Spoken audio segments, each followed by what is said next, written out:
loves. Welcome back to another episode of the B is for podcast. I'm your host, Brevia. And today, the B is for bring back the effort.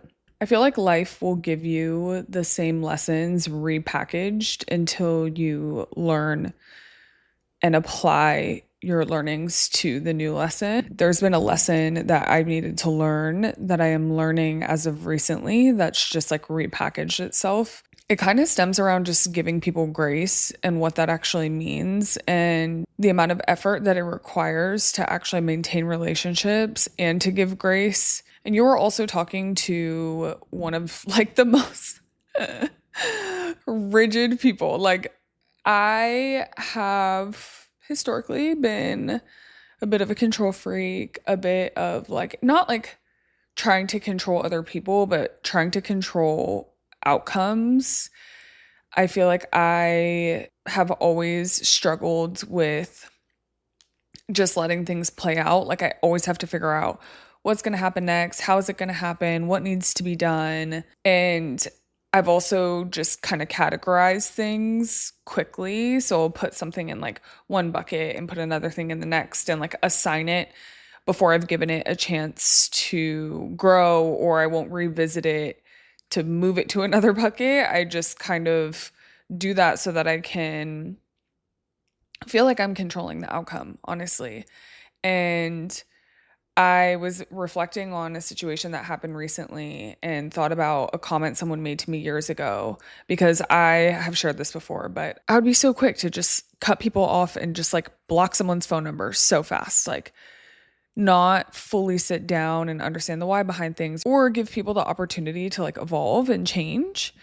And I recognize that this isn't necessarily a healthy way to be, but I thought that this was the right thing to do. I thought that this was a way to protect myself. I thought that this was going to help me be able to ultimately control the outcome, even though I wasn't consciously doing it. I did it because I thought, oh, if this is how I handle this situation, then it won't hurt me in the future. If I block this person now, I'm not giving them access to me anymore. Therefore, they can't hurt me again. Basically, that in a nutshell. And a lot of that just stems from like wanting control and trying to stop yourself from being hurt. I think the reality is you're always going to end up hurt in life one way or another. I read this quote by Brianna Wiest recently, and it had me thinking. She said, "The measure of a life well lived is not how often you avoided discomfort, pressure, or change, but the grace with which you navigated it. To say that you faced not even a fraction of resistance within your life proves nothing more than that you were defined by nothing, tried for nothing, stood for nothing, did nothing with the gifts that were given to you." I know it seems like the absolute worst thing in the world to be disapproved of, but the actual worst thing is to paralyze yourself under the guise that you might be able to avoid any friction. The merit is not whether or not you have experienced anything challenging, but the courage with which you faced what challenged you. That is what matters, and that is what defines who you are. And I read that recently, and I was like, yeah, it just really got me thinking about how often we, myself included, avoid a challenge or avoid friction or avoid confrontation or avoid something sticky or tough because we just don't want to deal with the pain or the hurt or like what the outcome could be. I feel like pain is inevitable, and there are things in life that are absolutely worth going through the pain for, worth going through the challenge for, worth going through the friction for. I wrote this journal entry the other night after I read that, and I was like processing all of it. And I think a lot of things clicked for me. I'll read you the journal entry in a second, but recently I posted on my TikTok, probably a few months ago, just saying that people are not replaceable in the way that we think people are replaceable. I think we live in a society where we feel like because we have so many people at our fingertips, because we have unlimited access to people through our phones, we think that people are disposable, or we think that people are not as valuable as what they actually are. And I truly feel that there are people who come into your life, there are certain souls that you absolutely cannot replace, that are not replicable, the soul of your parents, of your siblings, of your partner, of your best friend, of your family members. Like there are certain people that you're going to come across in life that you will never come across their soul again. And you may experience things in other people that are kind of similar to that person, or they had similar qualities or interests or whatever the case is, but they're not exactly the same. And the energy with certain souls just feels different. And when you come across that, when you feel that, when you experience that, you have to water it and nurture it and pour into it, because the reality is you're not going to experience something like that again. But we think so often that we will because we have access to all these people online, quote unquote. But the reality is like no one is 100% themselves online. And you don't have access in the way you think you have access. Just because you can see them, just because you can interact and engage with them, doesn't mean you're physically experiencing their presence, their energy, their light. And so I feel like because we think that we have all these things, it's like a false narrative that society has now placed into our minds. And that's why I feel like we're so obscenely lonely right now. And I think it's because we are kind of like how I've been, where I'm like, you piss me off one time, I'm blocking you. Like, you cut somebody off so quick, you don't even give them grace. You don't even give them a chance to evolve, to change. And people do change.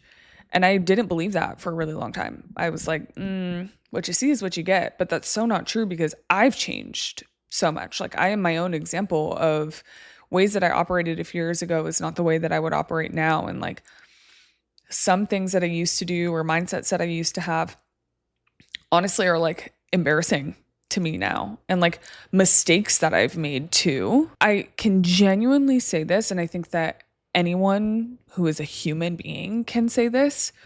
There are mistakes that I have made that genuinely were mistakes. Like they were just dumb. I was not thinking. I don't even know what I was thinking. It was just like a response or reaction or like an impulse. And you're like, why did I just do that? I literally don't even know why I just did that. Like, why did I just say that?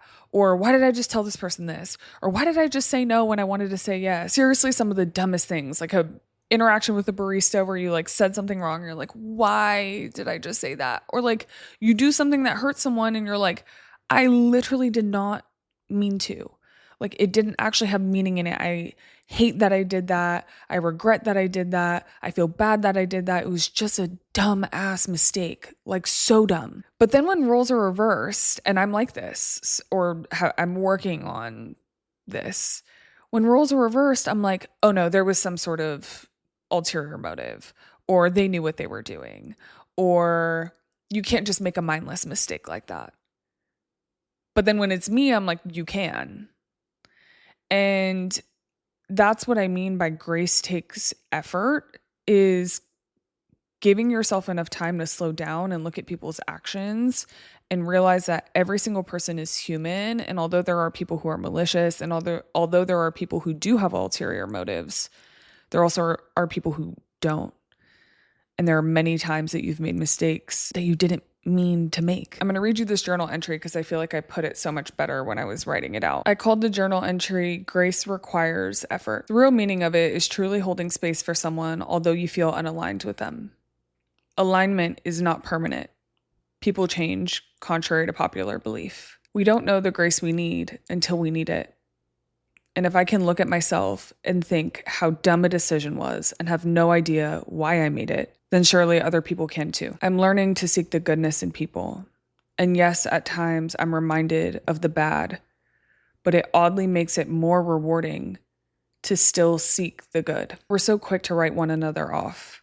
And I was that person. We were all at a coffee shop recently and we were talking about red flags, and I was asked what mine was. And I quickly realized that it was that I cut people off really quickly and really easily. And I recognize that it's not healthy and not fair to people who may have just made a mistake. Although sometimes it's warranted. I'm not saying it isn't, but there's also other times it wasn't. And it was just me trying to avoid getting hurt. Because I'm impatient and want to know someone's role in my life, I rush to find out instead of letting it happen because I don't want to get hurt. And I think that's something a lot of us deal with. Like, we are so impatient because we want to figure out what the outcome is. We want to figure out who this person is going to be to us. We want to figure out why they did a certain thing. And sometimes you just have to let it be. You have to learn the person. But anyways, I'll continue. I want to figure everything out because if I can save myself from the pain that I may endure. I'm realizing now in my life that pain is inevitable, but misery is a choice. Shout out to Daniel Caesar. Great song, by the way, if you haven't listened to it. I feel like effort is something we lack these days. Everything is at our fingertips, and we don't have to work hard for much anymore. So we expect relationships to be the same, bare minimum, low effort. But then we also expect incredible outcomes. There's severe misalignment in our society's desires and our society's actions. We have to try with people.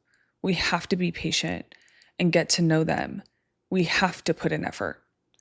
Even when it's hard, even when it's uncomfortable, even when you don't want to, especially then. And I've realized that the best relationships in my life are the relationships that I've just consistently put effort into, even when it's uncomfortable. It's the relationships that I actually went through challenges with them. Instead of avoiding the challenges, we worked through them and came out on the other side better. Even when it was uncomfortable for a bit, even when it took a second for us to heal. Like one of my best friends, her and I fell off for like a few years and then reconnected because we needed that time. We worked through the challenge, we talked through it, and now we're closer than we've ever been. I feel that people are so quick to say, oh, well, so-and-so has a problem, and if they're the one with the problem, they can come to me. And I don't really believe in that anymore. I used to say that, but I don't necessarily believe in that now. I think if you love someone and you respect someone and you have a good relationship with them and you could tell that something's off with them, why not try and solve that with them? It's almost like you're avoiding the friction too. And it's kind of a cop-out because you're like, they're upset with me, so they need to come to me because you don't want to face head on the fact that they're upset with you. At least that's how I've operated. And I'm not sitting here saying I'm proud of it, but I'm also freaking human. And I think a lot of people have done that. And I think the right relationships and the right people require effort. And I think we've just gotten so far away from thinking that effort's required. So back to my journal. We have to try with people. We have to be patient and get to know them. And we have to put in effort, even when it's hard and uncomfortable and you don't want to, especially then. I personally don't prefer the alternative. Nothing is worse than feeling disconnected. To me, it feels more painful than disappointment or rejection, which we all as humans desperately try to avoid. Hell, I personally try to avoid it. Everyone hates being rejected. Everyone hates feeling like, oh, someone's going to disappoint me. So you just rather not even put yourself in this situation, because if you're the one who controls it before it happens, then you think it stings less. But the reality is it doesn't. Because the pain of not knowing, the pain of feeling disconnected ends up hurting worse down the road, in my opinion. Feeling disconnected is worse. It's a slow killer. It slowly creeps up on you until you're suddenly waist deep and you cannot get out of it. Rejection stings for a bit, so does disappointment, but you heal pretty quickly. But being disconnected takes you a while to recover from. It can take you to dark places, and honestly, it's taken me to dark places. But the only thing that's brought me out of those dark places every single time was connection. The support, the love, and the effort that the people in my life gave to me when I needed it. When you're disconnected, it can go so deep as you feel disconnected from everyone around you, to then you feel disconnected from yourself because of it. Feeling disconnected is so painful because it's so lonely. And I personally would rather feel the discomfort from rejection, or the pain from rejection, or the pain from disappointment, or the pain from putting my heart on the line, than never having done it at all and feeling disconnected because of it. And it made me realize that a lot of times I've operated out of fear instead of out of love. I operated out of a way of not wanting something to be a certain way because I'm scared of what the outcome is, although I know in my heart that I want to do it that way. Every single time that I've done that, it's bit me in the ass. Anytime that I put fear before love, it hasn't worked out in my favor. And then I end up revisiting the lesson until I learn it. It just gets repackaged and brought back to me. And I feel like I was in a scenario recently where a lesson was repackaged and brought back to me, and I still didn't handle it the right way. But now after this time, I'm like, okay, I know how to handle it, how to learn that lesson. But I continue to write, how crazy is it that the most quote unquote unlovable people are the ones who absolutely need love the most? They need it badly. They're really in the dark and they cannot pull themselves out of it. And sometimes life circumstances, of course, force your hand to make a decision that your heart ultimately doesn't want to make, but you must for overall well-being, whether it's the well-being of someone else, for yourself, etc. Like sometimes we have to make tough decisions out of love. So I'm not acknowledging that, but it's hard to argue that the most unlovable people are the people who really need love the most. And like I said, there are nuances always.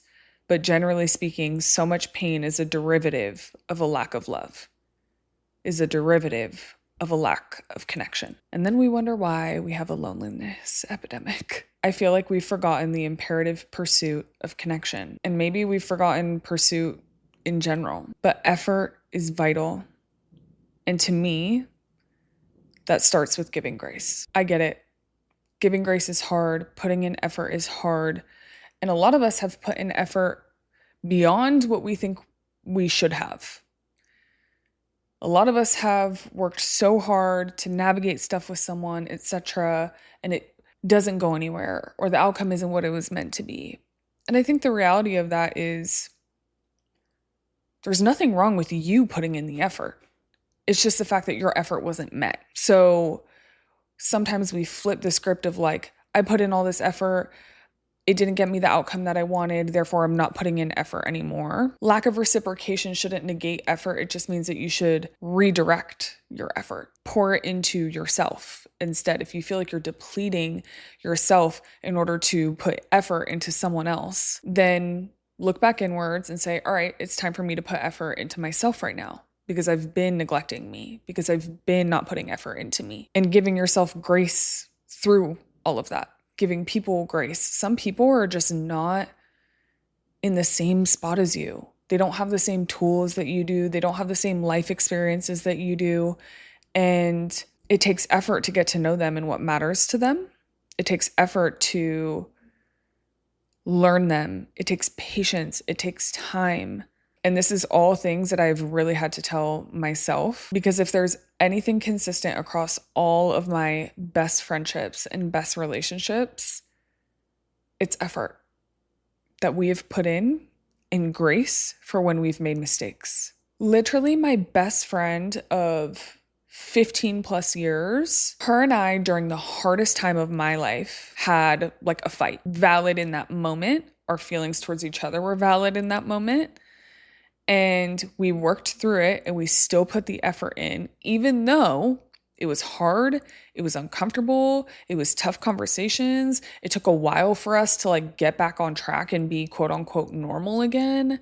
Like it was not easy, but 16 years later, this is literally my best friend and I've been through so much with her. And it's because her and I have just always put in effort and had grace for each other in the moments that we messed up and we misstepped. You are going to go through life with people, and there will never be a time that someone doesn't make a mistake if you have a long-term history with them, if you have a long-term friendship with them, if you have a long-term relationship with them. I think of how like complex and nuanced I am and how many layers I have, and like how you may not realize that the way that I'm thinking about something ties all the way back to my childhood. But I also can't expect someone to think that way of me if I am not doing the same in return, and looking at the people in my life and thinking, oh, maybe they operated this way because of something I don't even know about. Or maybe they operated in this way because it was simply a lapse of judgment. Like, I'm doing my best right now, sincerely trying to be more open-minded with people in my life, with situations in my life, honestly, with everything. Because I'm realizing how nuanced, how complex, and how beautiful life is. And I feel like sometimes we miss out on really good people or really good experiences because we're so quick to just pass judgment. And when I say we, I have.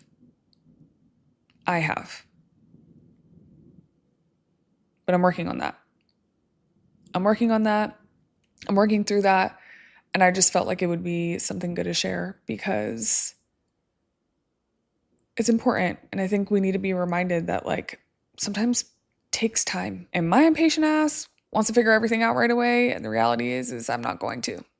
And so I'm working on giving myself that space and giving myself grace and putting in effort to ensure that I do that. Thank you so much for listening. Thank you for being here as always. I appreciate you.